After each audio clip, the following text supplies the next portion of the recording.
नमस्कार मित्रों, शिखर सारथी YouTube channel पर आप सभी का स्वागत है। तो नंबर सिस्टम सीरीज में हम सभी लोग लगभग 50 प्रश्नों को हल कर चुके थे और आज शुरू करेंगे 51 क्वेश्चन से। तो यहाँ पर हमने सारे प्रश्नों को इंक्लूड किया है। तो बात करते हैं जातीय मान की। तो जातीय मान क्या होता है? तो ऐसा मान जो सदैव स्थित रहता हो, यानी ऐसा मान जो कभी नहीं बदलता है। किसी भी संख्या में अंक का वह मान जो कभी नहीं बदलता उसे क्या बोलते हैं? जातीय मान। जैसे एक प्रश्न लिखते हैं 2962। तो इसमें यदि हम कहें कि 9 का जातीय मान कितना है तो कितना हो जाएगा? 9। एक संख्या लिखते हैं 2692। यहाँ पर यदि हम कहें कि 9 का जातीय मान कितना है तो कितना हो जाएगा? 9 हो जाएगा। मतलब प्रश्न में 9 कहीं पर भी हो, 9 का जातीय मान हमेशा 9 ही रहेगा। ठीक है। वही बात करते हैं स्थानीय मान की। तो स्थानीय मान में क्या होता है कि यह मान सदैव बदलता रहता है। अपने अंक के हिसाब से, अंक के स्थान के हिसाब से यह मान सदैव बदलता रहेगा। जैसे 2962 में 9 के स्थानीय मान की बात करें तो कितना हो जाएगा? 900। क्योंकि 9 के बाद में कितने अंक हैं? इकाई, दहाई, सैकड़े के स्थान पर है, तो यहाँ भी सैकड़े के स्थान पर रहेगा। वहीं एक दूसरा प्रश्न लिखते हैं 9692। यहाँ पर यदि 9 के स्थानीय मान की बात करेंगे तो कितना हो जाएगा? 90। क्योंकि 9 के बाद में सिर्फ एक अंक है तो कितना हो जाएगा? 90। वहीं पहले वाले 9 की अगर स्थानीय मान की बात करें तो कितना हो जाएगा? 9000 हो जाएगा। तो स्थानीय मान जो है वो अंक की परिस्थिति, अंक का जो स्थान है, अंक के स्थान के हिसाब से बदलता रहता है। और वहीं जातीय मान जो होता है वो कभी नहीं बदलता। तो इसी पर आधारित कुछ प्रश्न करेंगे। जिसे पूछा गया है संख्या 32, 90, 75 में 2 का स्थानीय तथा जातीय मान ज्ञात करो। अच्छा, 2 के स्थानीय मान की बात करेंगे तो 2 का स्थानीय मान कितना हो जाएगा? 2। उसके बाद कितने अंक है? 1, 2, 3, 4, तो 4 शून्य लग जाएंगे। ठीक है। और 2 के अगर जातीय मान की, 2 का क्या निकालना है? 2 का जातीय मान। तो 2 का जातीय मान कितना रहेगा? 2 ही रहेगा। तो यहाँ पर हमारा ऑप्शन नंबर ए बिल्कुल सही हो जाएगा। ठीक है। तो बहुत ही साधारण प्रश्न होते हैं जातीय और स्थानीय मान से रिलेटेड। ठीक है। यहाँ पे पूछा गया है कि संख्या 32, 90, 75 में 7 का स्थानीय और जातीय मान का अंतर बताना है। तो 7 का अगर स्थानीय मान की बात करें, 7 के स्थानीय मान की बात करें तो कितना हो जाएगा? 70 हो जाएगा। क्योंकि 7 के बाद में सिर्फ एक अंक है तो 0 लग जाएगा। वहीं 7 के जातीय मान की बात करें तो 7 का जातीय मान कितना हो जाएगा? 7। और इन दोनों के अंतर की बात करेंगे तो इन दोनों का अंतर 70 में से 7 जाएगा तो कितना बचेगा? 63 बचेगा। तो यहाँ पर हमारा ऑप्शन नंबर डी बिल्कुल सही जवाब हो जाएगा। इसके बाद नेक्स्ट क्वेश्चन पे आते हैं। नेक्स्ट क्वेश्चन है 1372 में 1372 में 3 का स्थानीय मान क्या होगा? तो 3 का स्थानीय मान कितना हो जाएगा? 3। 3 के बाद में 2 अंक हैं, यानी 3 का स्थानीय मान कितना हो जाएगा? 300। यानी यहाँ पर आपका ऑप्शन नंबर बी बिल्कुल सही हो जाएगा। इसके बाद नेक्स्ट आगे बढ़ते हैं। क्वेश्चन नंबर 54, 3 के स्थानीय मान का अंतर। तो जो पहला 3 होगा, पहला 3 यानी इस अंक की बात कर रहे हैं, तो पहले 3 का स्थानीय मान कितने हैं? 1, 2, 3 अंक है तो 3 शून्य लग जाएंगे। और वहीं दूसरा जो 3 है, जो दूसरा 3 है उसके बाद में कितने शून्य है? सिर्फ एक शून्य है तो कितना हो जाएगा? 30। और इनका हम अंतर लेंगे, इनका क्या लेंगे? अंतर लेंगे। इनका अंतर लेंगे तो कितना हो जाएगा? 2970। यानी यहाँ पर हमारा ऑप्शन नंबर ए बिल्कुल राइट आंसर हो जाएगा। तो स्थानीय मान और जातीय मान से रिलेटेड कोई भी डाउट्स नहीं होने वाले हैं। काफ़ी साधारण प्रश्न पूछे जाते हैं, तो ये प्रश्न एग्जाम में बिल्कुल भी गलत ना हो। इसके बाद अगला प्रश्न है संख्या 132468 में, संख्या 132468 में 3 के अंकित मान। अच्छा, अंकित मान होता है, अंकित मान का मतलब होता है जातीय मान। अंकित मान कहा जाए या जातीय मान कहा जाए, या फिर इसी को अंकित मान को क्या बोलते हैं? वास्तविक मान। अंकित मान को क्या कहते हैं? वास्तविक मान। तो वास्तविक मान कहा जाए, जातीय मान कहा जाए या अंकित मान कहा जाए, सबका मतलब क्या है? एक ही है। ठीक है। तो 3 के अंकित मान और स्थानीय मान का योग पूछा है, तो 3 का जातीय मान कितना हो जाएगा? 3 का जातीय मान हो जाएगा 3। और 3 के स्थानीय मान की बात करेंगे, योग पूछा है ना, तो 3 का अंकित मान ये हो गया और 3 का स्थानीय मान कितना हो जाएगा? तो 3 के स्थानीय मान के लिखेंगे 3 और उसके बाद कितने शून्य है? 1, 2, 3, 4 अंक है तो 4 शून्य लगा देंगे। 1, 2, 3, 4। तो यहाँ पर कितना हो जाएगा? 30,003। यानी ऑप्शन नंबर बी यहाँ पर बिल्कुल राइट आंसर हो जाएगा। ठीक है। तो जल्दबाजी में ऐसे प्रश्नों को जोड़कर आपको ऑप्शन नंबर डी नहीं लगाना है। ठीक है। प्रश्न को ध्यानपूर्वक पढ़ना है, फिर उसको सॉल्व करना है। इसके बाद बढ़ते हैं क्वेश्चन नंबर 56 पे।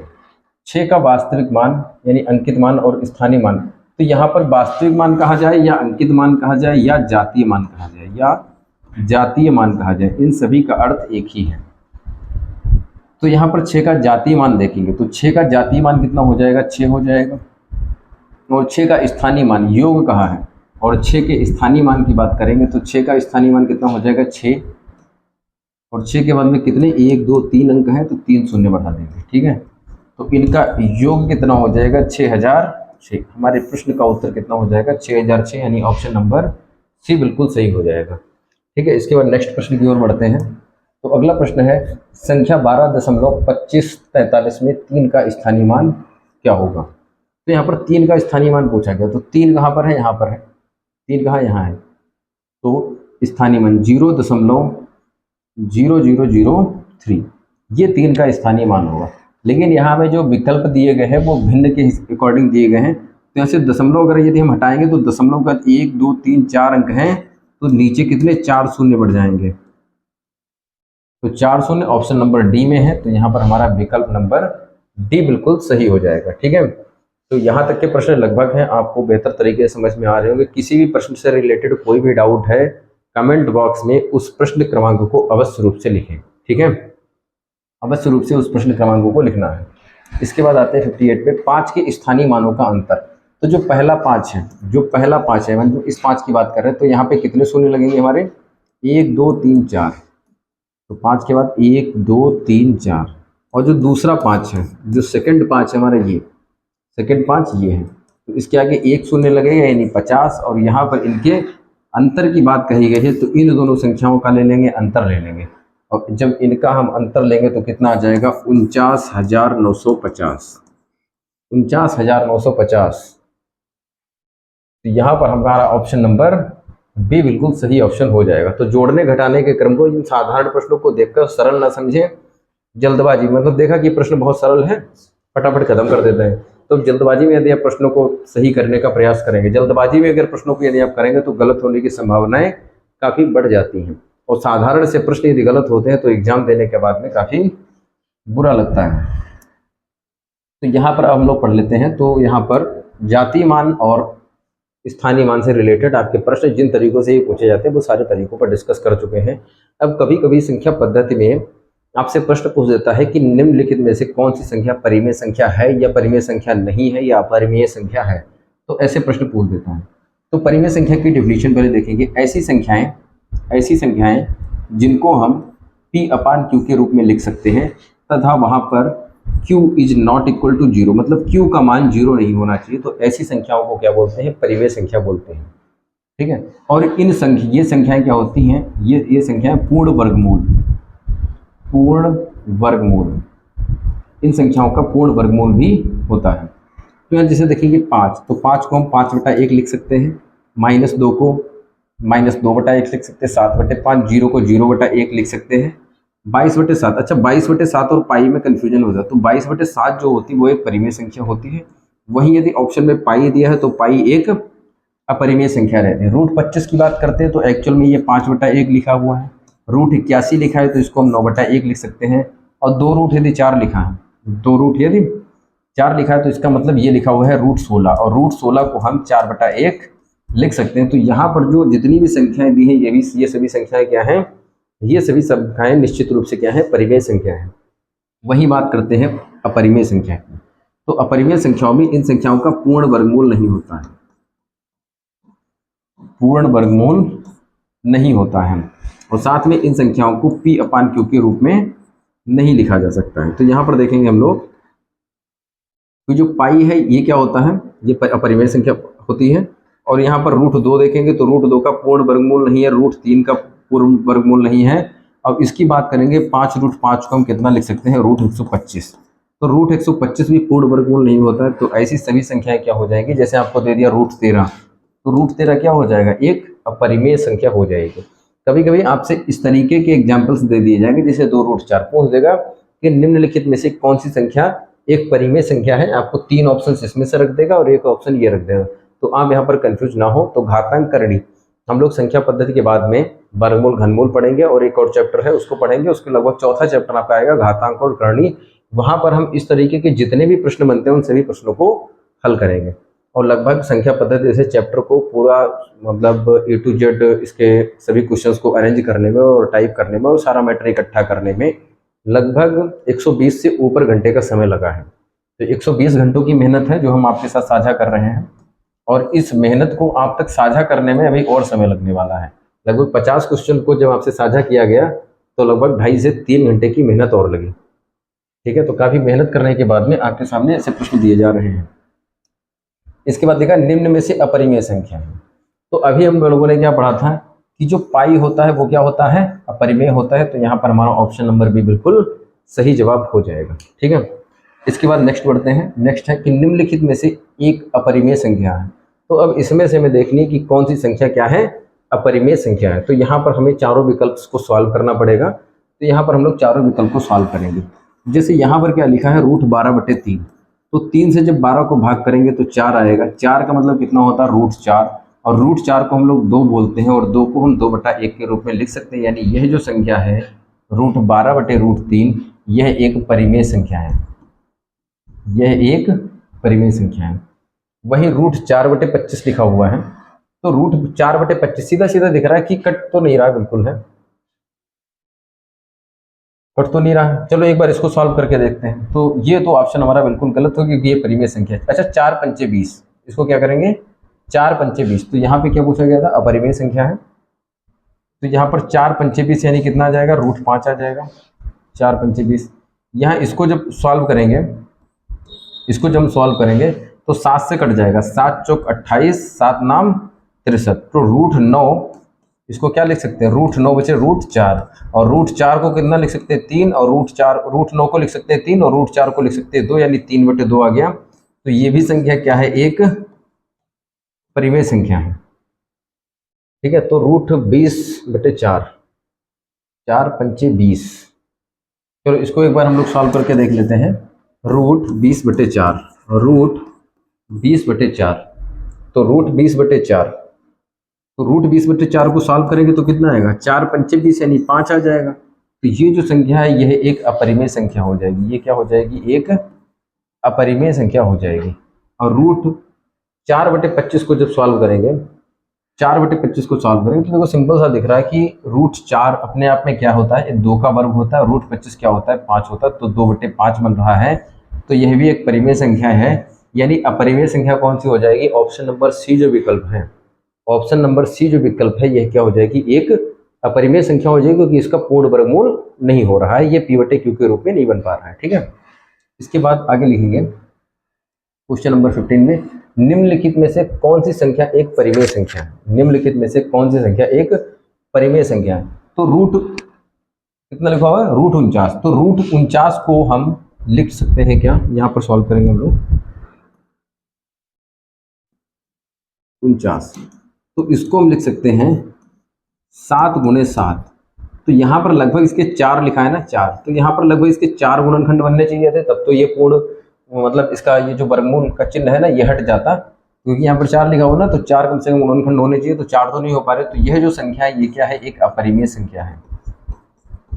यह एक अपरिमेय संख्या। √81 की बात करते हैं। तो √81 को एक बार सॉल्व करेंगे। तो √81, तो इसको लिखेंगे 3 तिहाई 9 तिहाई 27 तिहाई 81। यानी इसका मतलब क्या होता है, ये 3 हो गया। ठीक है, 4 में से 1 ले लेंगे बाहर, तो 3/1 लिखा जा सकता है। तो यह जो संख्या है ये संख्या क्या हो जाएगी, एक परिमेय संख्या हो जाएगी। यह एक परिमेय संख्या हो जाएगी। यानी ऑप्शन नंबर बी हमारा बिल्कुल सही हो जाएगा। क्योंकि 8 × 64 बनेगा तो यहाँ भी 4 गुणनखंड नहीं हो रहे और 62 भी गुणनखंड नहीं बनेगा। तो यहाँ पर हमारा ऑप्शन नंबर बी बिल्कुल सही हो जाएगा। इसके बाद बढ़ते हैं सहअभाज्य संख्याएं। तो सहअभाज्य संख्याएं क्या होती है, ऐसा युग्म का मतलब क्या होता है, जोड़ा। ऐसा जोड़ा मतलब ऐसी 2 संख्याएं, वो भाज्य भी हो सकती है अभाज्य भी हो सकती है। जरूरी नहीं है कि अभाज्य संख्याएं ही हो। ठीक है, तो ऐसी 2 संख्याएं जिनका HCF का मतलब महत्तम समापवर्तक।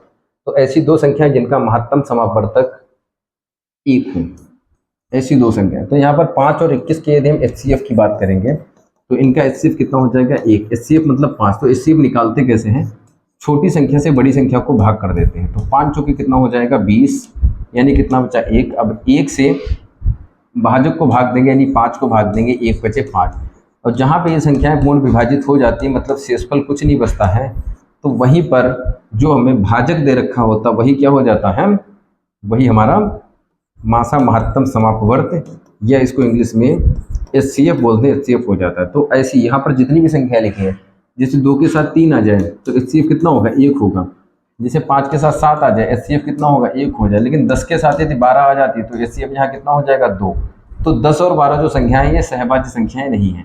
जैसे आ गया 31 के साथ 33 आ गया, 31 के साथ में 35 आ गया, या 31 के साथ में 37 आ गया, या फिर 37 के साथ में 39 आ गया, तो ऐसी कंडीशन में जो हमारा HCF होता है, HCF सदैव कितना होगा, 1 होगा। तो ऐसी संख्याएं या ऐसा जोड़ा जिसका HCF 1 हो। 1 का मतलब कि वह 1 से ही दोनों संख्या विभाजित, मतलब 1 के अलावा ऐसी कोई भी संख्या नहीं होगी जो इन दोनों संख्याओं को विभाजित कर सके। ऐसी संख्याएं जो केवल 1 से ही विभाजित हो, 1 से या फिर स्वयं से। जैसे 31 33 है तो 31 31 से विभाजित हो जाएगी और 37 37 से विभाजित हो जाएगी, और ये दोनों संख्याएं 1 से विभाजित हो जाएंगी।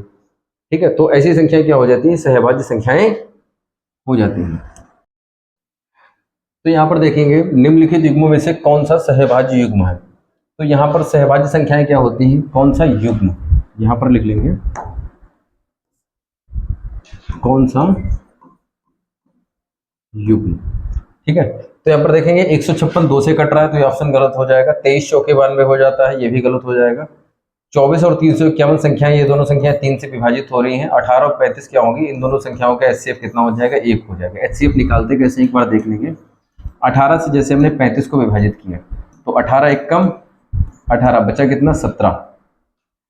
18 दूनी 36 17 बचेगा। तो 17 से हमने 18 को भाग दिया, भाजक को भाग देते हैं हमेशा। तो 17 एक कम 17 कितना बचा, 1। 1 से फिर भाजक को भाग देंगे यानी 17 को, तो 1 की जब 17 टाइम्स से गुणा करेंगे तो 17 आ जाएगा। भाज्य यहाँ पर शेषफल कुछ नहीं बचेगा। जब शेषफल कुछ नहीं बचता है तो यही HCF हो जाता है।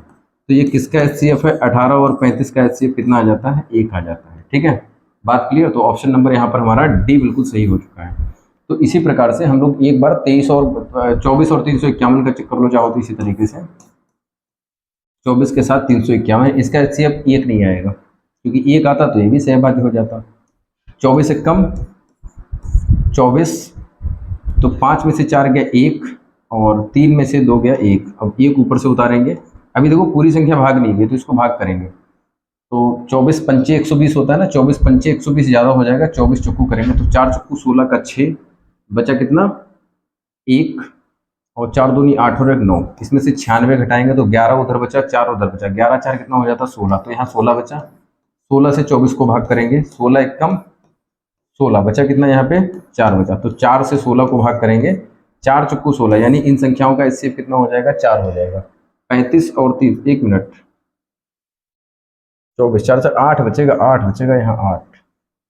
24 में से 16 जाएगा, 8 बचेगा ना, 8 दूनी 16, लेकिन 351 हो रहा है। एक सेकंड इसको हम यहाँ से फिर से सॉल्व आउट करते हैं।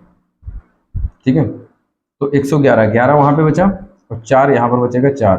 तो 11 4 16 बच गया, यहाँ पे 16 नहीं बचेगा, 15 बचेगा, 15 बचेगा, 15। 11 में से 6 जाएगा 5 10 15 बचेगा, यही मिस्टेक हो गया है। तो 15 से किसको भाग देंगे, 24 को भाग देंगे। 15 से 24 को भाग देंगे तो 15 एक कम 15, कितना बचेगा 9। 9 से हम 15 को भाग देंगे, 9 से किसको भाग देंगे, 9 से भाग देंगे 15 को। तो 9 एक कम 9 कितना बच गया, 6 बच गया। 6 से हम लोग किसको भाग देंगे, 9 को भाग देंगे 9। तो 6 एक कम 6 कितना बच गया, 3। 3 से 6 को भाग देंगे, 3 दूना 6 पूर्णतः डिविजिबल हो गया। तो इन संख्याओं का HCF, इन दोनों संख्याओं के HCF की बात करेंगे तो HCF कितना आ जाएगा, 3 आ जाएगा। इनका HCF कितना आ जाएगा, 3 आ जाएगा। इसके बाद चलिए बढ़ते हैं अगले प्रश्न पर। तो यहाँ पर हमारा ऑप्शन नंबर डी सही हो जाएगा। आते हैं हम, 4 की पावर दी है, 4 की पावर 61 62 63 64 किससे विभाजित होगा। तो यहाँ पर 4 की पावर 61 को पूरा हम कॉमन ले लेंगे सब में से, क्योंकि सब में 4 की पावर 61 है। तो 4 की पावर 61 में जब 4 की पावर 61 को कॉमन ले लिया तो यहाँ हमारा कितना बचेगा, 1 बचेगा। फिर प्लस दिया है तो प्लस लगाएंगे। 4 की पावर 62 है, 61 तो कॉमन ले लिया तो 4 की पावर 1 बचेगा, 61 और 1 62, प्लस 4 की पावर 2 61 2 63 63 के बाद प्लस है तो प्लस लगाएंगे। 4 की पावर 3 बचेगा यहाँ, क्योंकि 61 और 3 कितना हो जाएगा, 64 हो जाएगा। अब यहाँ इसको सॉल्व कर लेंगे। 4 की पावर 61 ब्रैकेट में 1 + 4 और 4 की पावर 2 कितना होता है, 16 होता है। और 4 की पावर 3 को कितना बोलते हैं, 64।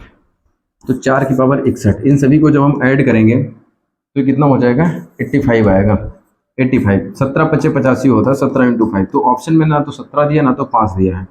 17 या 5 में से यदि ऑप्शन में दिया होता तो यही हमारा प्रश्न सॉल्व हो जाता। तो अब इसको क्या करेंगे, 4 की पावर 60 इंटू 4 की पावर 1 इंटू 85 कर लेंगे, क्योंकि 4 की पावर 61 था, 60 और 1 61 हो जाएगा।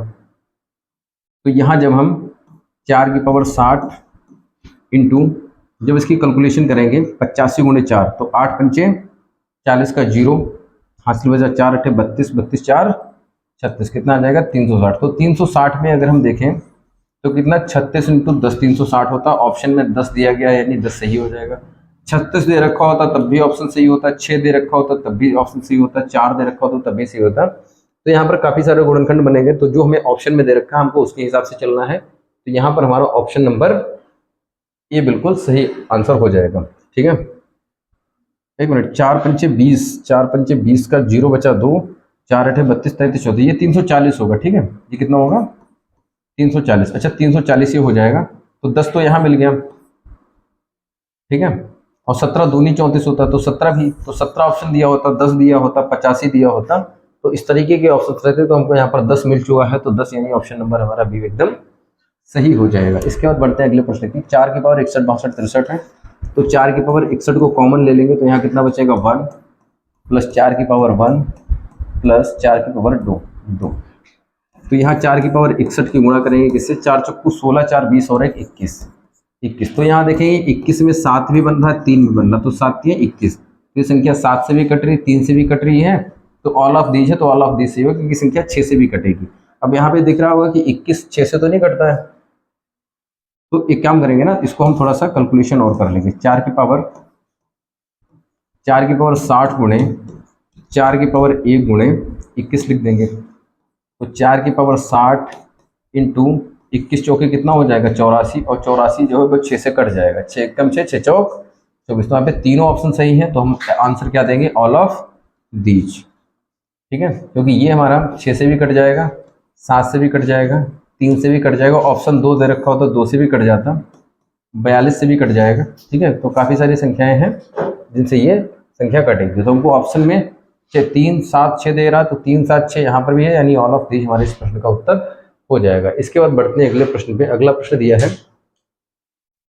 7 की पावर 31 32 33, तो 7 की पावर 31 कॉमन ले लेंगे सीधा सीधा, तो कितना बचेगा 1 प्लस 7 की पावर 1 प्लस 7 की पावर 2। तो 7 की पावर 31 की गुणा करते 7 7 49 49 और 50, और 50 7 कितना हो जाएगा 57। 57 कैसे बनता है 19 गुणा 3, 19 3 कितना होता है 57। 19 हमको यहाँ मिल गया, तो 19 और 3 भी मिल गया है, यानी ए और सी लगा करके हम ऑप्शन नंबर डी लगाएं, क्योंकि ए तथा सी दोनों ऑप्शन यहाँ पर हमारे सही हो जाएंगे। ठीक है, इसके बाद आगे बढ़ते हैं।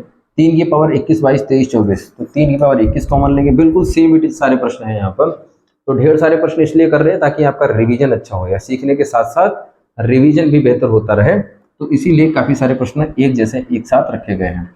तो 3 की पावर 21 को कॉमन ले लिया, तो कितना बचा 1 प्लस 3 की पावर 21 और 1 22 हो गया। 3 की पावर 2, तो 21 और 2 23 हो गया, प्लस 3 की पावर 3 यानी 21 21 और 3 कितना हो जाएगा 24 हो जाएगा। तो 3 की पावर 21 इसकी गुणा किससे करेंगे 1 प्लस 3 प्लस 3 3 9 प्लस 3 3 9 3 27।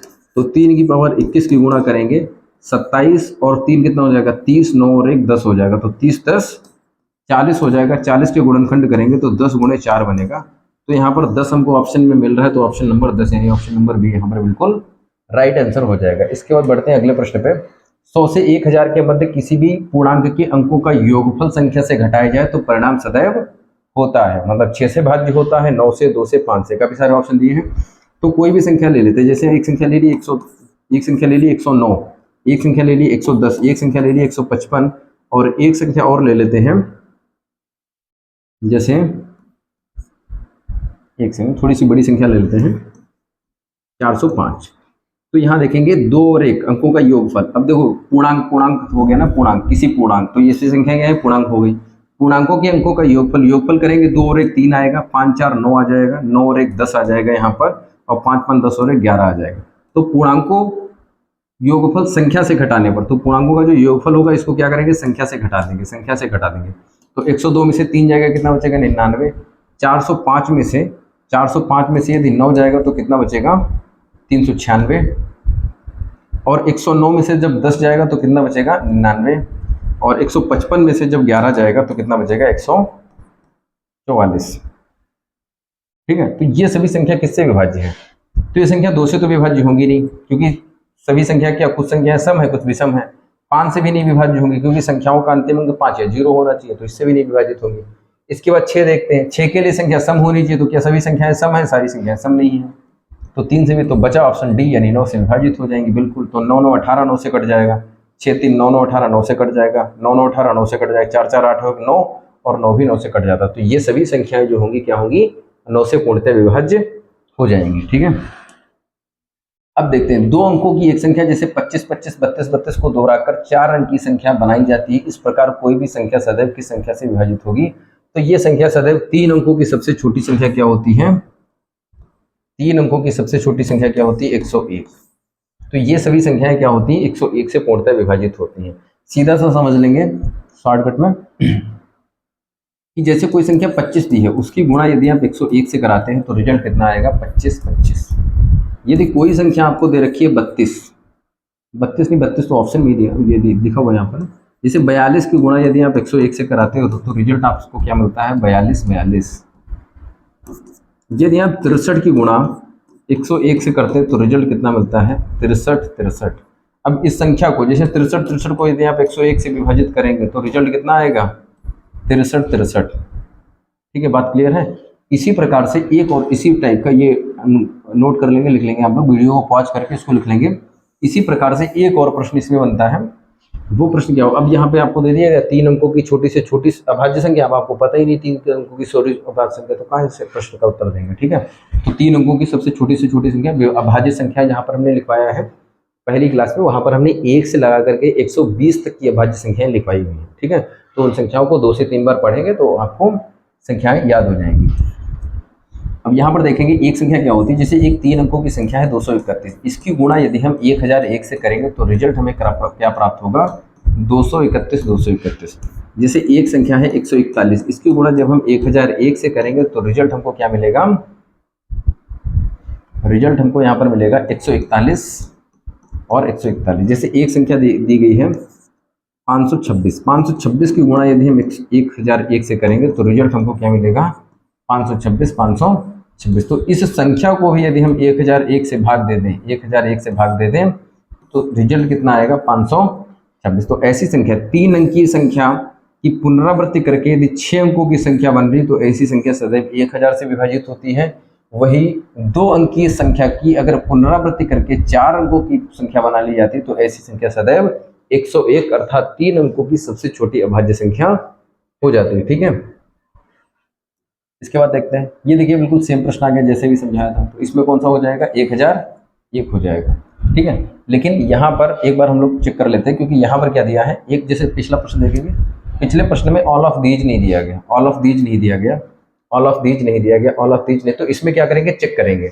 इसमें एक बार हम लोग क्या करेंगे? चेक करेंगे कि संख्या जो 25 25 32 32 है वो 7 से 11 से 13 से तो नहीं कट रही है, तो 11 से एक बार चेक कर लेते हैं, 11 से एक बार 25 25 को चेक कर लेते हैं, 25 25 11 से चेक करेंगे, 11 दूनी 22, 23 24 25, बचा कितना? 3 बचा, तो यहाँ पे कितना आ जाएगा?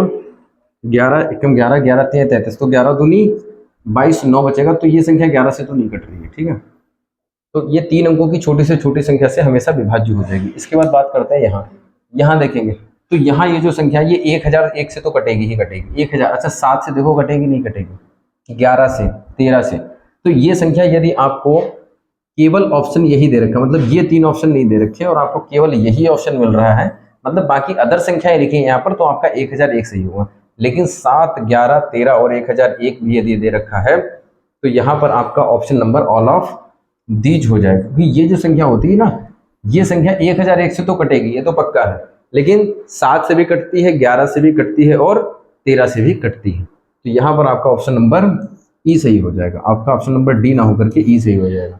लेकिन यदि आपको यहाँ पर दे देता, जैसे 23 दे देता, 41 दे देता और 47 दे देता और साथ में 1001 दे देता, तो ऐसे केस में आपकी संख्या ऑप्शन नंबर डी ही हमारा सही होता। ठीक है, बात क्लियर है? तो एक बार इस प्रश्न को चेक कर लेते हैं। ठीक है, तो एक बार देख लेते हैं, 123 123, तो 7 से केवल चेक कर लेते हैं, 7 से या 11 से चेक कर लेते हैं, तो 3 और 1 4, 3 और 1 4 और 4 2 6, तो कितना आ गया? 6 आ गया। अच्छा 3 और 1 4 2 6, ये भी कितना आ गया? 6। तो ये संख्या 11 से भी विभाजित हो रही है, तो ऐसी संख्या है। तो बात फिर से समझ लेंगे कि कोई 2 अंकों की संख्या है, उसकी गुणा यदि हम 101 से करेंगे तो रिजल्ट कितना मिलेगा, 23। ठीक है। वहीं यदि संख्या एक संख्या है, उसकी 3 अंकों की एक संख्या है, उसको 1000 से यदि हम गुणा करते हैं तो रिजल्ट कितना मिलेगा, 123। तो ये जो संख्या है ये सदैव 101 से विभाजित होगी, लेकिन ये जो 3 अंक की संख्या होती है 1001 से विभाजित होगी, 7 से भी विभाजित होगी, 11 से विभाजित होगी और 13 से भी विभाजित होगी। तो इसलिए इस प्रश्न का उत्तर क्या देंगे, ऑल ऑफ दी। इसके बाद बढ़ते हैं अगले प्रश्न पे। अगला प्रश्न दिया है कि 2 अंकों को आपस में बदलकर बनाई गई संख्या, 2 अंकों को आपस में बदलकर बनाई गई संख्या। तो 2 अंकों को आपस में बदलकर बनाई गई नई संख्या, 2 अंकों से मिलकर बनी संख्या का अंतर। जैसे एक संख्या हमने लिख दी 41 और इन संख्या के अंकों को बदलकर जो संख्या बनेगी वो क्या बनेगी, 14। तो इनका अंतर की बात करी, अंतर। ऐसी एक संख्या हम ले लेते हैं 46 और इनका अंतर देखेंगे तो कितना बनेगा जाके 46। मतलब अंतर देखना है तो थोड़ा सा इधर बड़ी संख्या ही ले लो, बाकी आप उसमें भी अंतर देखेंगे सेम ही आएगा। जैसे एक संख्या आप लेते हैं 92 नहीं 91, तो संख्या कौन सी बनेगी, 19। ठीक है। तो यहाँ हम इन संख्याओं का एक बार अंतर लेंगे, इन संख्याओं का अंतर बताएंगे कितना होगा। तो यहाँ पर एक और एग्जाम्पल ले लेते हैं कोई सा भी। जैसे एक संख्या हमने लिखी 62, तो 62 से संख्याओं के अंकों को बदलकर हमने संख्या क्या बना दी, 26 बना दी। अब इन सभी संख्याओं का क्या ले लेंगे, अंतर ले लेंगे। इन सभी संख्याओं का क्या करेंगे, इन सभी संख्याओं का अंतर ले लेंगे। तो इन सभी संख्याओं का अंतर, जैसे 41 में से अगर 14 को घटाएंगे तो कितना आएगा, यहाँ पर 41 में से 14 जाएगा तो आपका आ जाएगा 27। 41 में से 14 घटाएंगे तो कितना आ जाएगा, 27। वहीं 91 में से यदि हम 19 को घटाएंगे, 91 से 19 को घटाएंगे तो 11 में से 9 गया 2, यानी यहाँ पे कितना आ जाएगा 72। और 62 में से 12 में से 6 जाएगा, कितना बचेगा 6, ये कितना हो जाएगा आपका 36 हो जाएगा। ये आपका कितना हो जाएगा, 36 हो जाएगा। तो यहाँ पर ये सभी संख्याएं 10 से तो पूर्णतः कट नहीं रही हैं, ये संख्या 11 से भी नहीं कट रही, बचा 9 और 6। तो 6 के लिए क्या होता है विभाज्यता का नियम कि संख्या जो है वो 2 से विभाजित होनी चाहिए। संख्या 2 से विभाजित होने की कंडीशन क्या होती है, संख्या सम होनी चाहिए। तो कुछ संख्या सम है, कुछ विषम है, तो 6 भी आंसर हमारा गलत हो जाएगा। तो यहाँ पे ऑप्शन नंबर 9। तो ये 9 से 72 भी कटेगा, 36 भी कटेगा, 27 भी कटेगा। यदि आप कुछ भी अपने मन से संख्या लेते हैं और आपके 2 ऑप्शन सही निकल रहे हैं तो इसका मतलब एक और संख्या आप अपनी तरफ से कोई ना कोई लें और उसके अंकों को बदलकर एक नई संख्या बनाए, उनका अंतर ले। ठीक है। तो इसके बाद बढ़ते हैं अगले प्रश्न पर। तो बस लगभग 70 प्रश्न। तो आज हम लोगों ने लगभग 20 प्रश्नों को सॉल्व किया है। तो क्लास 3 समाप्त हो चुकी है। तो कल हम लोग मिलते हैं अगली क्लास में आगे के क्वेश्चंस को लेकर के। तो हर टाइप के काफ़ी सारे ढेर भर के क्वेश्चंस करेंगे हम लोग, ताकि हम लोग नए प्रश्नों को सीखें और साथ में एक बहुत अच्छा हम लोगों का रिवीजन भी तैयार हो, जो कि प्रतियोगी परीक्षाओं में हमें काम आए। विभाज्यता के नियम हो गए, ये आपको बहुत अच्छे तरीके से याद होने चाहिए। विभाज्यता के नियम आपको बहुत ही अच्छी तरीके से कंठस्थ करने हैं। टेबल आपको बहुत अच्छी तरीके से आनी चाहिए। वर्गमूल घनमूल हो गए, ये आपको बहुत अच्छी तरीके से आना चाहिए। यदि नहीं आ रहे हैं तो आप क्वेश्चंस करने को तो कर पाओगे, लेकिन टाइम बहुत ज़्यादा जाएगा। जैसे 18 से भाग करने को आगे आपको 9 और 2 से व्यवस्था का नियम नहीं पता है तो आपका काफ़ी ज़्यादा समय वहाँ पर खराब हो जाने वाला है। तो इसलिए जो बेसिक चीज़ें हैं उनको हम मजबूत कर कर चलें। बेसिक कैलकुलेशन से रिलेटेड इशू है, जैसे बेसिक मैथमेटिक्स से रिलेटेड कोई इशू है तो कमेंट बॉक्स में अपने कमेंट्स दें। तो अगर काफ़ी सारे विद्यार्थियों के कमेंट्स आते हैं तो बेसिक गणित को लेकर एक नई सीरीज शुरू करेंगे, जिसमें हम लोग क्या करेंगे, बिल्कुल जीरो लेवल से मैथमेटिक्स को पढ़ाएंगे, बिल्कुल जीरो लेवल से। कि संख्याएं, एक अंक की संख्या को जोड़ना, 2 अंकों की संख्या को जल्दी कैसे जोड़ेंगे, 3 अंक की संख्या की गुणा भाग जोड़ घटाना कैसे करेंगे। ठीक है। तो इन सब चीज़ों के बारे में काफ़ी सारा कुछ सीखेंगे। तो एक सीरीज लगभग 2 से 2,500 हम लोग प्रश्न करेंगे, जिसमें मान के चलिए कि कैलकुलेशन से रिलेटेड ही प्रश्न रहेंगे। तो जैसे कमेंट्स आएंगे वैसा ही कार्य किया जाएगा। ठीक है। तो आज के लिए इतना ही। नमस्कार, जय हिंद मित्रों। मिलते हैं चौथी कक्षा में, क्लास नंबर 4 में। क्लास 4 का मतलब स्टैंडर्ड 4 की बात नहीं करने, पार्ट 4 इसका नंबर सिस्टम का। आशा करते हैं आप सभी लोग बेहतर होंगे। नमस्कार, जय हिंद मित्रों।